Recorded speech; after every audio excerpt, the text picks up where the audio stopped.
पिछले साल 15 जून को ही भारत और चीनी सेनाओं के बीच गलवान घाटी में खूनी झड़प हुई थी, जिसके बाद से आज तक भारत और चीन के रिश्तों के बीच काफ़ी ज़्यादा तनाव बना हुआ है।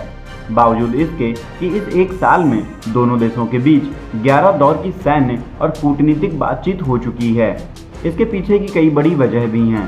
दरअसल चीनी पीपल्स लिबरेशन आर्मी ने LAC के अपनी तरफ अतिरिक्त आवासों का निर्माण किया है। इन इलाकों में सैनिकों के रहने के लिए चीन ने सड़कें, बंकर, बुनियादी ढांचे, अस्पताल और छोटे छोटे सैन्य चौकियों को भी बनाया है।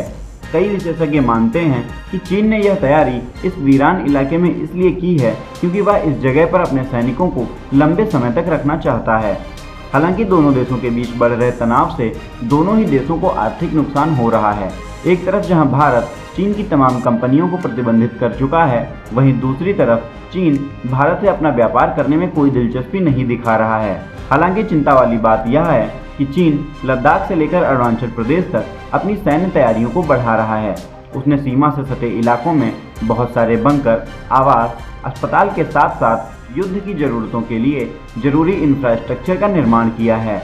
इतना ही नहीं, चीनी सेना ने तिब्बत और अरुणाचल प्रदेश के कई इलाकों में युद्धाभ्यास भी किया है। चीन की सरकारी मीडिया ग्लोबल टाइम्स में छपी एक रिपोर्ट के अनुसार चीन ने सिंजियांग जिले में 5200 मीटर की ऊंचाई पर लंबी दूरी तक मार करने वाले रॉकेट आर्टिलरी की एक पूरी यूनिट तैनात की है।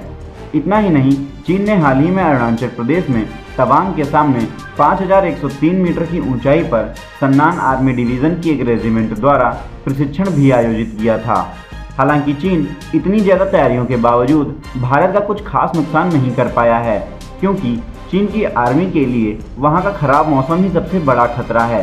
यही वजह है कि एक साल के भीतर ही चीन के द्वारा सीमा पर तैनात की गई पूरी की पूरी रेजिमेंट को ही बदलना पड़ा। साथ ही भारत की तैयारियों को भी देखें तो जवाबी कार्यवाही के तौर पर भारत ने कोई भी कसर नहीं छोड़ी है। ऐसे में चीन अपने किसी भी गलत मंसूबों में कामयाब नहीं हो सकता। खैर, क्या सीमा पर दोनों देशों को आपसी मतभेद भुलाकर एक दूसरे की तरफ दोस्ती के लिए हाथ बढ़ाना चाहिए, हाँ या नहीं? इस बारे में आप अपनी राय हमें कमेंट बॉक्स में ज़रूर बताएं।